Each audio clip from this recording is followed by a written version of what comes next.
হতে পারে ভারতবর্ষ হিন্দুস্তানের মাটি, মুসলমানের রক্ত দিয়ে এই দেশ হয়েছে খাঁটি।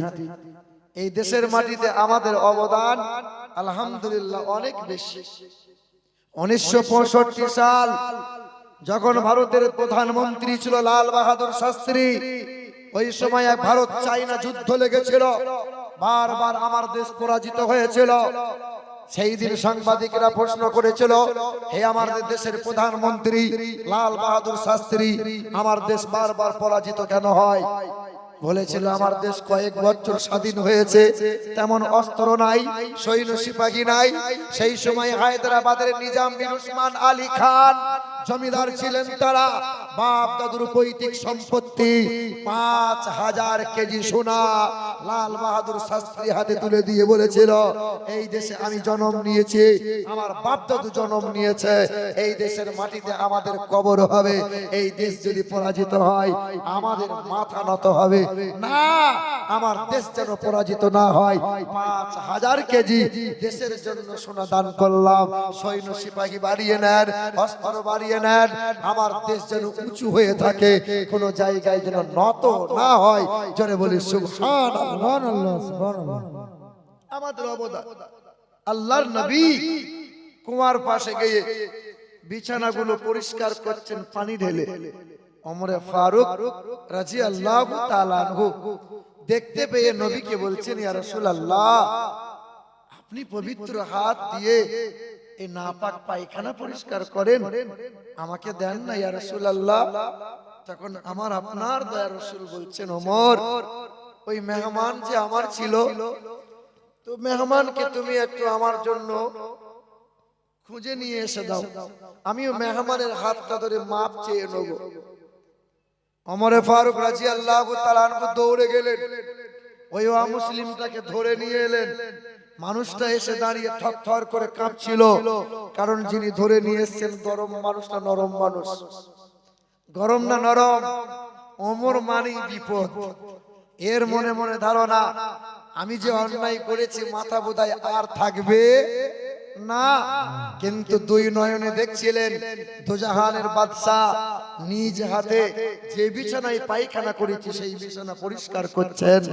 আল্লাহর রাসূল আমার দুই হাত ধুয়ে ওই মেহমানের হাতটা ধরে বলছেন, তুমি আমার মেহমান ছিলে, আমি তোমাকে আরামের বিছানা করে দিয়েছিলাম, আমি তোমাকে খাবার খাইয়েছিলাম, আমি খাবার খাইয়ে তাহাজ্জুদের নামাজে চলে গিয়েছিলাম, আল্লাহর ধ্যানে মশগুল হয়ে গিয়েছিলাম, তুমি আমার মেহমান, তোমার ঠিক মতো খোঁজ খবরটা রাখতে পারি নাই, তোমার অনেক কষ্ট হয়েছিল, তোমার অনেক কষ্ট হয়েছিল, তুমি তো আমার ঘরের ঠিকানা জানো না, কোন জায়গায় বেডরুম বাথরুম আছে।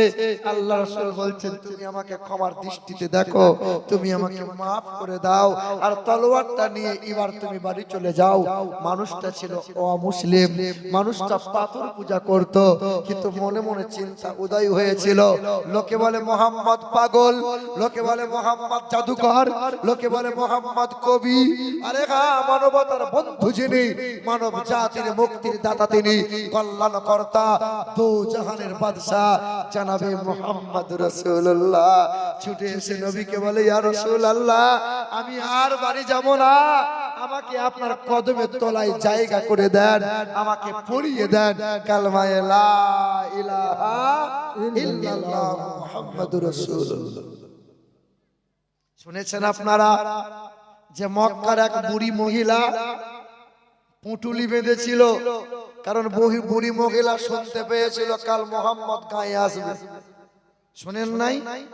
পুঁটুলি বেঁধে গ্রাম ছেড়ে পালাচ্ছে, কার ভয়ে? কার ভয়ে?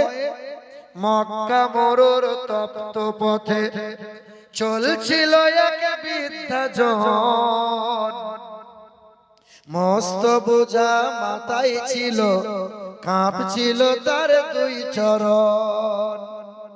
মক্কা মরুর তপ্ত পথে চলছিল এক বৃদ্ধা জন, মস্ত বোঝা মাথায় ছিল, কাঁপছিল তার দুই চরণ। দাঁতে ভেঙেছে বয়স ভারী, আর পেকেছে মাথার কেশ, ক্লান্ত ছিল বুড়ির শরীর, ধোলাই ধূসর মলিন বেশ। তবে সামনে এসে এক যে যুবক বিদ্যারে কয় আম্মা জান, এই বুঝাটি বইলে মাগো বাঁচবে বলো তোমার প্রাণ। অচেনা অজানা এক নুরানি চেহারাওয়ালা যুবক বুড়িমাকে বলে, বুড়িমা তুমি যে পুটুলি বেঁধেছো, এই পুটুলি বয়ে নিয়ে গেলে তুমি বাঁচবে মা?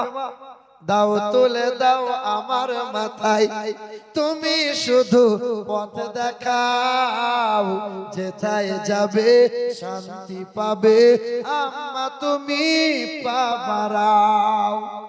লয়ব নামা পয়সা করি, লয়ব নামা পয়সা করি, চাইব দোয়া আশীর্বাদ, তোমার সেবা করলে মাগো এই এতিমের মিটবে সাদ। বুড়ির বোঝা মাথায় নিয়ে, বুড়ির বোঝা মাথায় নিয়ে চলল যুবক পথ ধরে, মানব সেবার খুশির হাওয়া বইছে যে তার অন্তরে। যুবক বলে, বুড়ি মা তুমি আসলে যাচ্ছ কোথায় মা? ও মা বলো না, মনটা খারাপ। বৃদ্ধাটিকে শুধাই যুবক, বৃদ্ধাটিকে শুধাই যুবক, যাচ্ছ কোথায় আম্মা জান? মন কেন মা ভরা ক্রান্ত, দুই নয়নে অশ্রুবান। তখন বুড়ি বলে, বৃদ্ধা বলে কালকে নাকি, বৃদ্ধা বলে কালকে নাকি আসবে গায়ে মুহাম্মদ, লইবে কেরে ধর্ম মদের লোকটি নাকি ভীষণ বদ। সেই ভয়েতে গ্রাম ছেড়েছি, সেই ভয়েতে গ্রাম ছেড়েছি, যাচ্ছি চলে অন্য গ্রাম। শুনলে বাছা দুঃখ আমার, বুঝলে এবার মনস্কার। যুবক শুনে মুচকি মুচকি হাসে, যুবক কিছু বলে না, পুটুলি নিয়ে টুকটুক করে যায়। কালকে গায়ে কে আসবে বলেন না? কাল গায়ে কে আসবে? মোহাম্মদের নাম বলবেন তো ভয় ভয় লাগে। বলেন কাল গায়ে কে আসবে? মোহাম্মদ সাল্লাল্লাহু। আল্লাহ আল্লাহ নবীর নামে ধ্বনি দিলে কোনো সমস্যা আছে বাবা? সামনে ভোট আসছে বা ভোট আসবে, ভোট যাবে, যে নেতা গাওয়ার সে নেতা গাবে, 14 পুরুষ বসে বসে গাবে, আর তুমি যে হুনু হুনি খুনুখুনি করছো ও তোমাকে চাষ করেই খেতে হবে। ঠিক ঠিক। ওই জন্য বাবা অত লাফালাফি করে লাভ নাই। যদি আল্লাহ আল্লাহ রাসূলের নামে ধ্বনি দাও, ইহকালে নাজাত পাবে, মুসিবতের দিন বেড়া পার হয়ে যাবে। সুবহানাল্লাহ সুবহানাল্লাহ। যুবক মুচকি মুচকি হাসে, যুবক কিছু বলে না। কিছু দূর যাওয়ার পরে তখন বুড়ি মা বলে, একটু পরই বৃদ্ধা বলে, ওইখানে মোর চলার শেষ, নামিয়ে দেবা বোঝা আমার, করলে দারুণ কষ্ট ক্লেশ। বুড়ির বোঝা নামিয়ে দিয়ে চলল যুবক ফেরার পথ। তখন বলল বুড়ি, তোমার মতো আর দেখিনি কাউকে সৎ। এ যুবক তোমার নাম কি বাবা?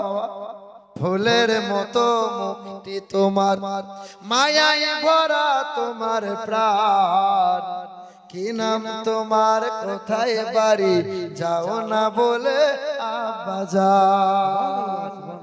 তখন যুবক সামনে এসে বুড়ি মায়ের কাছে বলছে, যুবক বলে করুন দোয়া, যুবক বলে করুন দোয়া, না হয় যেন আমি বদ, যার ভয়েতে ভাগছো মাগো আমি তো সেই মুহাম্মদ।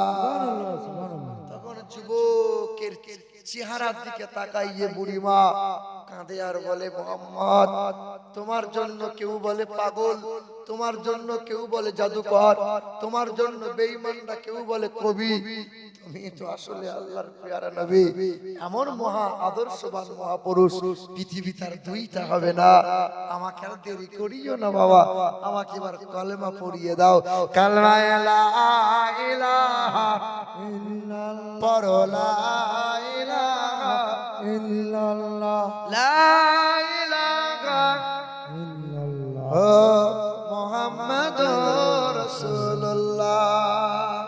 সাল্লাল্লাহু আলাইহি ওয়াসাল্লাম। এ বাবা, তাহলে ইসলাম ধর্ম এই মানবতা দিয়ে, সম্প্রীতি দিয়ে প্রচার হয়েছে, আগামীতেও হবে। কোনো ভেদাভেদ নয়, কোনো বিভাজন নয়। হিন্দু ভাইরা যদি আমাদের মাহফিলে বসে, আমাদের জায়গায় দান করে, আপনাদের কোনো সমস্যা আছে নাকি বাবা? মনে মনে কোনো রাগ ঝালা করেন না তো? হিন্দু মুসলমান মিলেমিশে বাস আছে, আগামীতেও থাকবে, থাকবে ইনশাআল্লাহ। আমাদের ভিতরে জাতপাতের বিচার নাই, আমার ভিতরে কালো বর্ষার বিচার নাই, আমাদের ধর্মে গরিব ধনীর বিচার নাই, আমার ধর্মে কে আরবি, কে বিহারি, কে বাঙালি, কে গুজরাটি, এসব দেখা চলে। মানুষ হয়ে মানুষকে ভালোবাসতে শেখো, বেদে লেখা আছে। এথম কৌলগত প্রায় জানি সুপর ধর্মনি ধর্মত্ব নাই সাতেন ভাগবান বাতারিষ্যতি। আরেকটু কেরামতি তোমার থাকলে দেখাও না। ইঞ্জিন একটু বসা আছে, তবে আল্লাহ দয়া করে আবার ইঞ্জিন গরম। আমার এই ভাইটা হিন্দু না মুসলমান? এই দেখো, এর নাম সম্প্রীতি। হিন্দু ভাইয়ের মাইক মেশিন হবে আর মুসলমানদের ওয়াজ হবে, কি বলেন? এর নাম তো সম্প্রীতি। এই যে প্যান্ডেল কে করেছে, হিন্দু না মুসলমান? প্যান্ডেলটা মুসলমানের, কিন্তু হিন্দু ভাই মাইক ম্যান, ঠিক না? মাশাআল্লাহ।